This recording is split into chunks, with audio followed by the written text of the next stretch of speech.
पिछले 24 घंटों में क्रिप्टो की दुनिया में बड़ी गिरावट आई, मतलब हाहाकार मचा हुआ। निवेशकों के 17 लाख करोड़ रुपए सुहा हो गए। बिटकॉइन, इथेरियम, सोलाना में 7% से ज़्यादा की गिरावट आई। इसी बीच आरबीआई गवर्नर संजय मल्होत्रा ने क्रिप्टो को लेकर बड़ी चेतावनी दी। कहा कि भारतीय सेंट्रल बैंक जो है क्रिप्टो करेंसी और स्टेबल कॉइन को लेकर सतर्क रवैया अपना रहे। दिल्ली स्कूल ऑफ इकोनॉमिक्स में दिए गए एक मेमोरियल लेक्चर में उन्होंने कहा कि क्रिप्टो करेंसी और स्टेबल कॉइन में बड़ा जोखिम, इसलिए आरबीआई इन पर बहुत कॉशियस रुख जो है अपना रहा है। लेकिन प्रवीण सर, उन्होंने ये भी कहा कि क्रिप्टो पर अंतिम फैसला जो है सरकार को लेना है। तो क्या सरकार के पाले में गेंद है?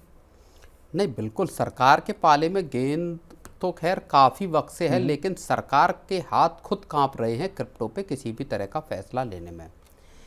पिछले कुछ सालों में अगर 21-22 से आप देखेंगे तो सरकार ने न तो कोई रेगुलेशन बनाया और ना ही क्रिप्टो को बैन किया। लेकिन एक काम सरकार ने जरूर किया कि अगर प्रॉफिट होता है आपको क्रिप्टो के खरीद फरोख्त में, तो फिर वहाँ आपको 30% का टैक्स देना पड़ेगा।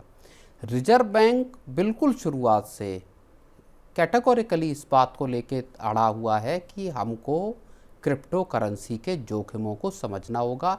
भारत जैसे देश में क्रिप्टो करेंसी को बढ़ावा सरकारी तौर पर नहीं दिया जा सकता। एक महीने पहले ही आरबीआई गवर्नर का स्टेटमेंट भी है सर कि उन्होंने कहा कि हम अपनी डिजिटल करेंसी को ना प्रमोट करें, क्यों हम इसको करें। और इस बीच में 2 गवर्नर आ गए हैं। इससे पहले गवर्नर शक्तिकांत दास थे, उनका भी सेम रुख था, और अब नए गवर्नर जो आए हैं संजय मल्होत्रा, उनका भी सेम रुख है कि क्रिप्टो करेंसी को लेके बहुत सतर्क रहने की ज़रूरत है। इसके जरिए मनी लॉन्ड्रिंग से लेके तमाम तरह के जो आपराधिक चीज़ें हैं, वो गतिविधियां संचालित होती हैं। सरकार कैसे कंट्रोल करेगी, इस पर कैसे निगरानी रखी जाएगी। टेरर फंडिंग है, ऐसे तमाम चीज़ें, एक्सटॉर्शन है, ये सब काम और दुनिया भर में ये चीज़ें हो भी रही हैं। लेकिन अब चूंकि पूरा का पूरा मसला इसलिए फोकस में आया क्योंकि अमेरिकन जो राष्ट्रपति हैं डोनाल्ड ट्रंप, उन्होंने पूरा क्रिप्टो को लेके, स्टेबल कॉइन्स को लेके एकदम बुलिश कहें कि निर्णय कर रखे हैं। दुनिया भर में चाहते हैं कि क्रिप्टो करेंसी फले फूले जी। डॉलर की जगह क्रिप्टो करेंसी को, या क्रिप्टो करेंसी के बेस पे डॉलर को लगाना चाहते हैं। एक अंडरलाइंग एसेट जो है वो डॉलर रहे। लेकिन सर हालात ये है, 3 घंटे पहले की खबर है सर कि क्रिप्टो मार्केट का जो वैल्यूएशन है बिल्कुल 1 महीने में 100 लाख करोड़ घट चुका है। 30% कम होकर 261 लाख करोड़ पर आ गई है। बिटकॉइन जो 1.10 करोड़ से यह गिरकर अब 76 लाख पर पहुंच चुका है। तो इस तरह की जो है हाहाकार देखने को अचानक से क्रैश क्रिप्टो करेंसी में दिखाई दे रहा है पिछले। इसकी वजह क्या है, ये भी हम आपसे जानना चाहेंगे। अचानक क्यों आई है बिकवाली? पूरी दुनिया में क्रिप्टो करेंसी को लेके अमेरिका में इस तरह की चीज़ें हुई हैं कि ये लग रहा है कि क्रिप्टो करेंसी के प्राइसेस या तो बहुत ऊपर चले गए या बाकी तमाम चीज़ें, तो अचानक से एक पूरा क्रैश। और इससे पीछे अगर आप देखो तो एक शार्प रैली भी वहाँ दिखाई दी थी। तो क्रिप्टो करेंसी को लेके भारत में और दुनिया भर के देशों में दरअसल रेगुलेटरी लेवल पे और सरकारों के लेवल पर अगर आप देखेंगे तो बड़ा डोलड्रम की सिचुएशन है, बड़ी कन्फ्यूजन की स्थिति है कि आखिर इनका करा क्या जाए जी। और भारत में भी यही हालात है। सरकार भी तय नहीं कर पा रही कि कोई एक रेगुलेटरी फ्रेमवर्क बनाए जिसके तहत लोगों को क्रिप्टो करेंसी खरीदने बेचने की इजाज़त हो।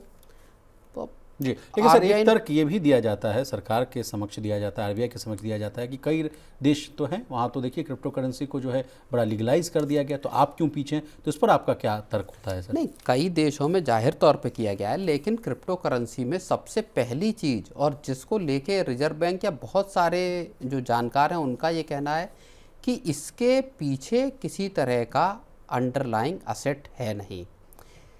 बाकी जो असेट क्लास हैं उनके पीछे कोई ना कोई, गोल्ड के पीछे गोल्ड की वैल्यू है, एक मेटल है, और करेंसी के पीछे करेंसी की वैल्यू है एक, उसके पीछे पूरे देश की सॉवरन गारंटी होती है जी। इसी तरह शेयर मार्केट में शेयर्स अगर हैं तो उनके पीछे कोई कंपनी है, उस कंपनी की वैल्यूएशन, उस कंपनी का काम धंधा है।